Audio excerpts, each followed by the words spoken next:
The Ukrainian drones attacked not just a refinery near Nizhny Novgorod, but the oil refining enterprise Sibur-Kstovo, a Putin-linked plant supplying materials for explosives. This was reported by Ukrainian military expert Ivan Kyrychevsky on the air of Espreso. The strike on one of the oil refineries in the Nizhny Novgorod region of the Russian Federation hit one of the facilities that produces explosives for the Russian military-industrial complex. If we look at it in more detail, we can see that this is Putin's asset. The Sibur-Kstovo plant has now reduced the ability of the Russian military-industrial complex to produce artillery shells and rockets for the war against Ukraine. It is part of Putin's zone of influence and fills the treasury of the Kremlin dictator. This is a painful blow to the Russian aggressor, not only to the Russian state machine, but also to Putin's wallet. This is a significant blow, he noted. Regarding the second segment, data has appeared on the destruction of the Krystal complex, which supplies the Engels airfield, one of the bases for Russian strategic aviation.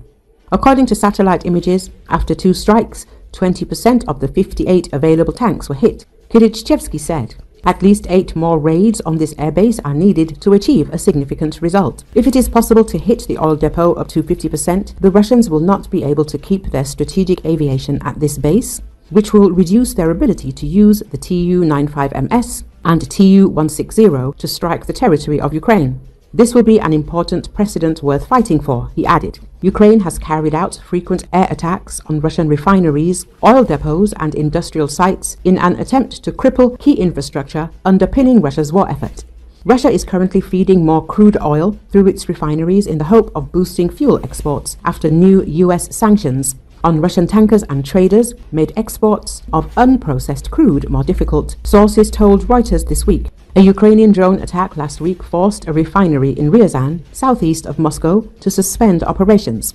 Refineries can be repaired, but Ukraine can always send more drones. In 3 years of relentless work, Ukrainian industry has developed more than a dozen different models of long-range strike drones, including modified sport planes that routinely haul hundreds of pounds of explosives as far as 800 miles and strike with pinpoint accuracy. Other drone models can travel more than 1,000 miles. Compared to the presumably multi-million-dollar cost of rebuilding a refinery, a drone, even a swarm of drones, is cheap.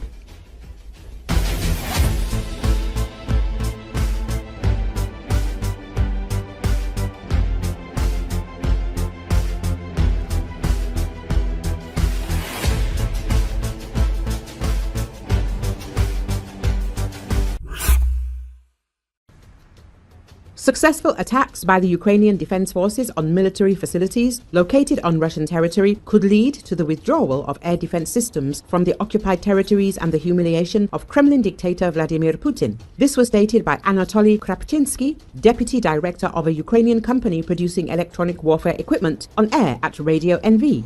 In fact, I want to note that here it is most likely not even on his knees, but a more complex form of mockery will be directed at Putin, humiliation. Because in fact, here we need to understand that the Russian Federation is significantly losing its logistical component in the long term, and this will lead to what we saw when the troops approached Kiev. That is, we saw that they were left without any weapons and could not work, the expert said. He noted that the strategic purpose of strikes on military facilities of the Russian Federation is to weaken the aggressor country from within. Successful strikes demonstrate, among other things, that Russia currently lacks a sufficient amount of air defense, which was previously moved to the temporarily occupied territories of Ukraine, where it was destroyed or operates and interferes with the work of the Ukrainian Armed Forces aviation component.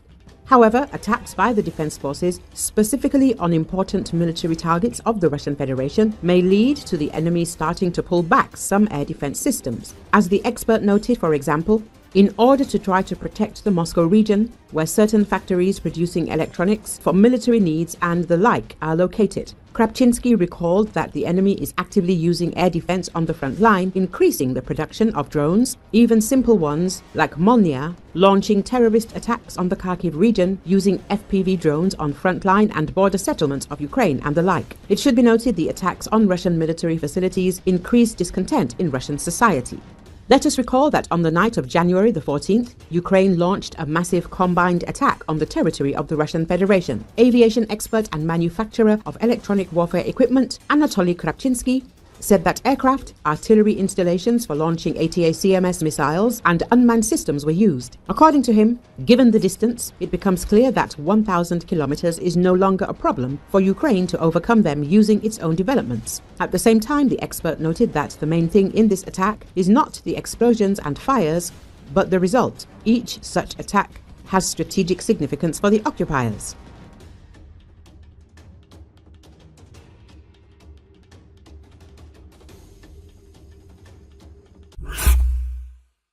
Russia has launched an anchor attack war against Europe. Ukrainian Navy spokesperson Dmytro Pletenchuk said Russia may have mastered a new anchor type of attack, as evidenced by the damage to an undersea fiber optic cable in the Baltic Sea. According to him, Russia is afraid to act openly in the Baltic Sea because it lacks any advantages there, and the sea itself has become NATO's internal sea. Moreover, they could find themselves in a real blockade there. However, regarding these cases and hybrid methods of influencing neighbors, I was inclined to believe it was accidental. From a practical standpoint, carrying out such actions deliberately is quite difficult, but the growing number of incidents suggests that this is likely some kind of tactic. It seems they have mastered a new form of attack called the anchor attack, which aligns with what we are witnessing, Pletenchuk said. He also believes the frequency of such incidents, which had never occurred in such numbers before, may indicate a pattern, though proving this is quite challenging. This is another version of "they are not there," but now in a maritime context. The spokesperson summarized. Recall on December the 3rd, 2024, an internet cable between Finland and Sweden was severed. The cable was damaged, but the cause of the accident was unknown.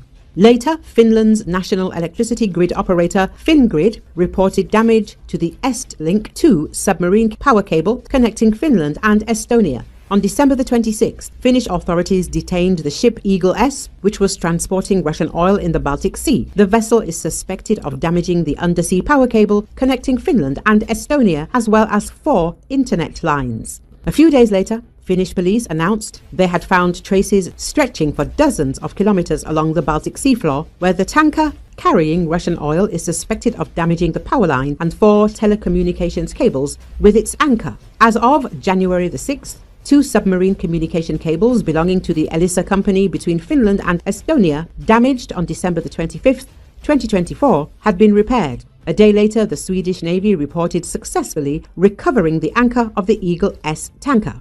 Previously, on November the 18th, it was also reported that the Sea Lion 1 submarine cable, stretching 1,173 kilometers between Finland and Germany, had been severed in the Baltic Sea.